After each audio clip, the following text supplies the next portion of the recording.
जय जिनेन्द्र। नमोज्जिराडम। सर्वेभ्यो नमो नमः। प्रिय विद्यार्थियों, हमने इसके पहले आज ही जो क्लास चल रही थी हमारी, उसमें हमने मूलाचार ग्रंथ में, जो कि मुनियों के आचार विचार से संबंधित जैन एथिक्स का ग्रंथ है, उसमें हमने 28 मूल गुणों की चर्चा के अंतर्गत जो आरंभ में पंच महाव्रत है उसकी चर्चा हम लोगों ने की थी। उसके बाद हमने एक एक व्रत के बारे में क्रमशः समझना प्रारंभ किया था। सबसे पहले हमने अहिंसा व्रत को समझा, दूसरा है सत्य व्रत।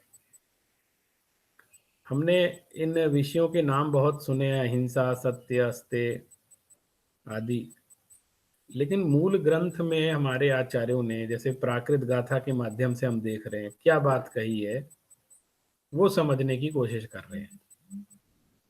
तो यहाँ हम लोग इसको इस दृष्टि से भी देखते हैं कि कभी कभी हम बड़े बड़े व्याख्यान सुन लेते हैं, बड़े बड़े विद्वानों के सुन लेते हैं, लेकिन मूल गाथा में क्या बात कही है इस पर हमारी दृष्टि प्रायः नहीं जा पाती है। इसलिए मैं आपको मूल गाथा की बात यहाँ पर, हम लोग जो कक्षा में स्वाध्याय कर रहे हैं उसको लेंगे। आज हम लोगों को जो चर्चा करनी है वो हमको तीसरे व्रत के ऊपर करनी है। तीसरा व्रत कौन सा है? अस्तेय। मैं व्रत कह रहा हूं तो आप इसको महाव्रत ही समझना, क्योंकि हम पांचों महाव्रत की चर्चा कर रहे हैं। अभी हमारा ये चर्चा अणु व्रतों के ऊपर नहीं है। सबसे पहले हम लोग गाथा पढ़ते हैं, आप भी साथ में इसको दोहराइए। गामादिषु पडिदाइम अपहुदिम परेण संगहिदम अणादाणम परदवम अदत्त परिवज्रम तम तो। फिर से एक बार पढ़ते हैं इस गाथा को, इस तीसरे व्रत की गाथा। गामादिषु पडिदाइम, एक एक बार दोहराइए इसको। गामादिषु पडिदाइम अपहुदिम परेण संगहिदम अणादाड़म परदवम अदत्त परिवज्रम तम तो। इसमें आचार्य ने अस्तेय माने चोरी नहीं करना, अचौर्य महाव्रत की चर्चा यहाँ पर की है। अचौर्य महाव्रत क्या है? देखिए, गामादिषु, गामादिषु माने ग्राम आदिषु, ग्राम आदि में, ग्राम शब्द में सप्तमी बहुवचन का प्रयोग है, तो आदि में माने बहुत सारी चीजों में। तो कौन कौन सी चीजें गामादिषु में? तो यहाँ कह रहे हैं, टीका से देखेंगे, ग्रामो वृत्ति परिक्षिप्त जन निवास सह आदिर येषाम, जहाँ पर लोग रहते हैं उसको ग्राम कहते हैं। तो आदिर येषाम ते ग्रामादयस्तेषु ग्रामादिषु, ग्राम खेत करवट मंटप नगरोद्यान पथि शैलाट व्यादिषु। तो इसका अर्थ क्या है? सीधी सी बात है, ग्राम आदिशु का अर्थ क्या है? ग्राम आदि में। तो ग्राम आदि में किस किस को लेना?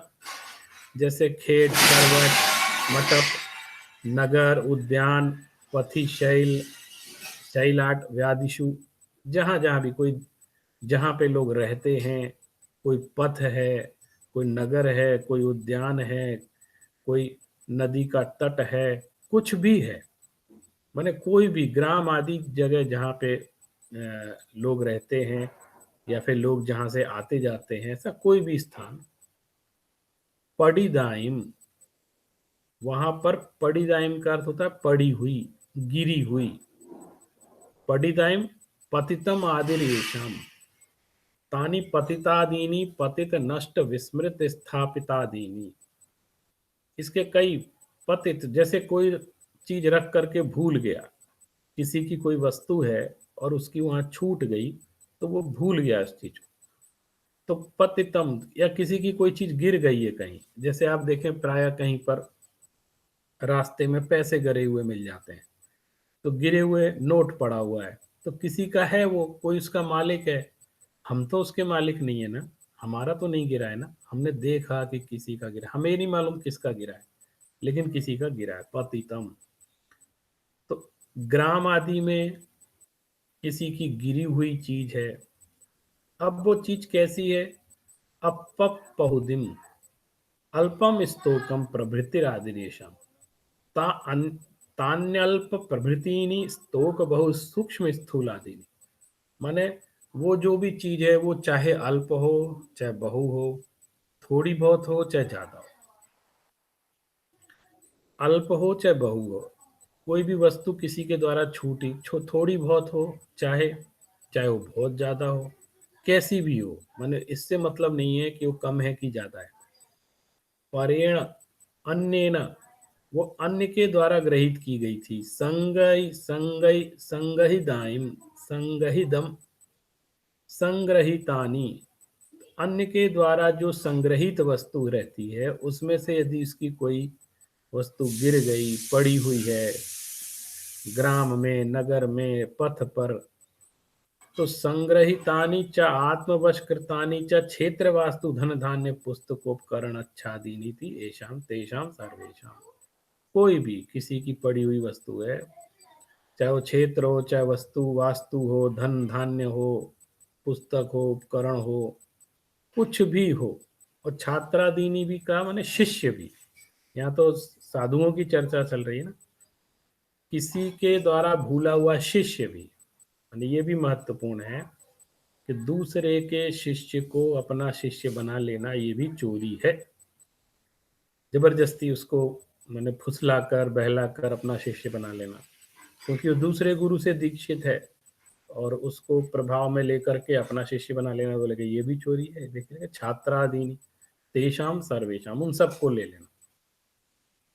प्राय जो साधु होते हैं, संत होते हैं, वो किसी का कुछ भी छूटा हुआ, छूटा हुआ क्या, कोई खेत है, अब खेत वास्तु क्या, घर वास्तु माने जो मकान घर वगैरह होते हैं, तो कोई छोड़कर चला गया, या ऐसे ही पड़ा हुआ है वीरान, तो भी उसका कोई ना कोई मालिक तो है, आपका नहीं है वो, चाहे खेत है चाहे वास्तु है, धन धान्य भी है, और कुछ भी, कोई भी चीज, किसी की पुस्तक छूट गई है, उपकरण देखें तो हम जो साधुओं के उपकरण होते हैं, किसी साधु का उपकरण, कोई कमंडल आदि पिछी आदि रह गई है, या और भी कोई उपकरण किसी का भी रह गया है, तो उनको ग्रहण नहीं करेंगे। कि कैसे? नादानम, क्योंकि वो नादान है, आदान, आदान नहीं है, नादान है, मैंने बिना दिया हुआ है। नादानम न ग्रहणम आत्मीय करण विवर्जनम, उसको ग्रहण नहीं करना, क्योंकि वो बिना दिया हुआ है, बिना दिया हुआ पदार्थ है। यदि कोई मुझे देता है तो ठीक है, तो वो चोरी नहीं है। कैसे निर्जन स्थान पर, तो वो जरूरी नहीं है, वो उसका अगर कोई मालिक होगा तो उससे अनुमति लेकर के आप वहां पर रुकिए। ऐसे ही किसी की चीज पर कब्जा जमा लेना, कहीं कुछ भी कर लेना, सब पूछ कर करना, बिना दी हुई ली चीज नहीं लेना। कोई कह दे आप हमारे यहाँ रुक सकते हैं, आप आमंत्रण देता है, तब आप वहां पर रुकिए, जबरदस्ती मत रुकिए। या किसी ने आपको उपकरण दिया है, संयम का उपकरण भी दिया है, तो उसको आप ग्रहण करें। बिना दिए हुए कोई चीज ग्रहण नहीं करना, क्योंकि उसका कोई ना कोई मालिक है, आप उसके मालिक नहीं। ऐसी चीज जिसका कोई मालिक ना हो, उसका उपयोग करते हैं तब चोरी का प्रसंग नहीं आएगा। लेकिन अगर कोई मालिक है और उसका उपयोग करते हैं बिना उससे पूछे, तब चोरी का प्रसंग आता है, उसकी अनुमति के बिना या उसके दिए बिना। पर द्रव्याणम, ऐसे पर द्रव्यों का, ऐसे सारे ही पर द्रव्यों का अदत्त परिभज्जनम। अब आचौर्य व्रत का नाम क्या हो गया यहाँ पर? अदत्त परिभज्जनम, मैंने अदत्त जो दिया नहीं हुआ है उसका त्याग कर देना। अदत्तस्य परित्यक्तस्य अनभ्युगतस्य च परिवर्जनम परिहरणम अदत्त परिवर्जनम। किसी के द्वारा कोई भी चीज दी नहीं गई तो हम उसको ऐसी चीजों का त्याग करते हैं। हम स्वयं नहीं लेंगे, जब कोई देगा तो ही ग्रहण करें। हमारे ग्रहण करने योग्य होगी और मुझे उसकी आवश्यकता होगी, मेरे संयम और व्रत के अनुकूल होगी, मेरी मुनि चर्या के अनुकूल होगी, तो ही मैं उसको ग्रहण करूंगा, अन्यथा मैं उसको ग्रहण नहीं करूंगा। तो ये अचौर्य नाम का महाव्रत है। अब अंतर क्या पड़ता है? जैसे जो गृहस्थ श्रावक हैं वो इतनी गहराई में जाकर के अचौर्य व्रत का पालन नहीं करते हैं। मुनि इन चीजों पर बहुत विचार करते हैं और उनके लिए इसीलिए महाव्रत का श्रेणी में, क्योंकि वो दीक्षा अंगीकार करके मोक्ष मार्ग के लिए संलग्न है और वो व्रतों को 100% पालते हैं और उनके लिए पालना वो अनिवार्य है। इसलिए अदत्त ग्रहणे अभिलाषा भाव, यहाँ मुख्य भाव क्या है अदत्त ग्रहण में? कि अगर वो बिना ली हुई चीजों को ग्रहण करने का त्याग करते हैं तो अभिलाषा का अभाव है, कि मुझे तो चाहिए ही नहीं है, उस चीज की इच्छा ही नहीं है, तम तो एतत्, वह उसको कहलाता है। तो उसको हम अचौर्य महाव्रत के नाम से बोलते हैं हम लोग। लेकिन यहाँ क्या है? अदत्त परिवज्जनम नाम है उसका। मूल गाथा में क्या है? अदत्त परिवज्जनम। हम लोग तीसरे व्रत को अचौर्य महाव्रत कहते हैं। परद्रव्याणाम ग्रामादिषु पतितादीनाम अल्पभंगादीनाम परेण संग्रहीतानाम च यदि तन्नादानं ग्रहणम तद तद दत्त परिवज्जनम व्रतमिति, अथवा परद्रव्यम परेण संग्रहीतं च ग्रामादिषु पतितादिक चाल्पादिकं च नादानं नादेयम आत्मीयम न कर्तव्यम इति। ना हम उसको ले न दे न स्वीकार करें, चाहे वो छोटी हो चाहे बड़ी हो। एक तो परद्रव्य है, परेण संग्रहितम है, दूसरों के द्वारा ग्रहण की गई है। ऐसी ग्राम आदि में, ग्रामादिशु, ग्राम आदि में जो पतित या गिरी हुई भूली हुई किसी की चीज है उसको न लें न दें न स्वीकार करें और न उसका कोई उपयोग करें। तो ये जो अभिप्राय है ये अदत्त परिवर्जन का अभिप्राय मूल रूप से है, माने अचौर्य महाव्रत का यह अभिप्राय मूल रूप से कहलाता है। तो आज हमने यहाँ पर अचौर्य महाव्रत का स्वरूप समझा। अब इस गाथा को एक बार हम लोग फिर से पढ़ लेंगे, फिर उसके बाद हम अगली गाथा की तरफ अगले वीडियो में चलेंगे। गामादिषु पडिदाइम अपहुदिम परेण संगहिदम रादाणम परदबम अदत्त परिभज्जनम तम तो। देखिए हमने इसकी टीका के माध्यम से और इसको हिंदी भाषा में हमने इसका अर्थ समझा। तो हम देखिए गाथा पढ़ते हैं तो तुरंत गाथा पढ़ने के साथ ही उसका अर्थ ख्याल में आता है। देखिए एक बार हिंदी भी देख लेते हैं इसकी। यहाँ लिखा है, देखिए मैं कलर कर देता हूँ। हाँ, ग्राम आदि में गिरी हुई, भूली हुई इत्यादि जो कुछ भी छोटी बड़ी वस्तु है जो पर के द्वारा संग्रहित है, ऐसे पर द्रव्य को ग्रहण नहीं करना सो अदत्त परित्याग नाम का महाव्रत कहलाता है। अब देखिए इसी को जब आपने समझ लिया, व्याख्या समझ ली और अर्थ समझ लिया, संस्कृत से भी समझ लिया, अब हम इसको फिर से गाथा पढ़ते हैं। आप देखना आपको गाथा पढ़ के ही अर्थ ख्याल में आएगा। गामादिषु पडिदाइम अपहुदिम परेण संगहिदम नादाणम परदब्बम अदत्त परिभज्जनम तम तो। आज हमने इसको आचौर्य महाव्रत का स्वरूप, मूलाचार ग्रंथ जो कि आचार्य वट्टकेर के द्वारा विरचित है, उसके माध्यम से हमने समझा है।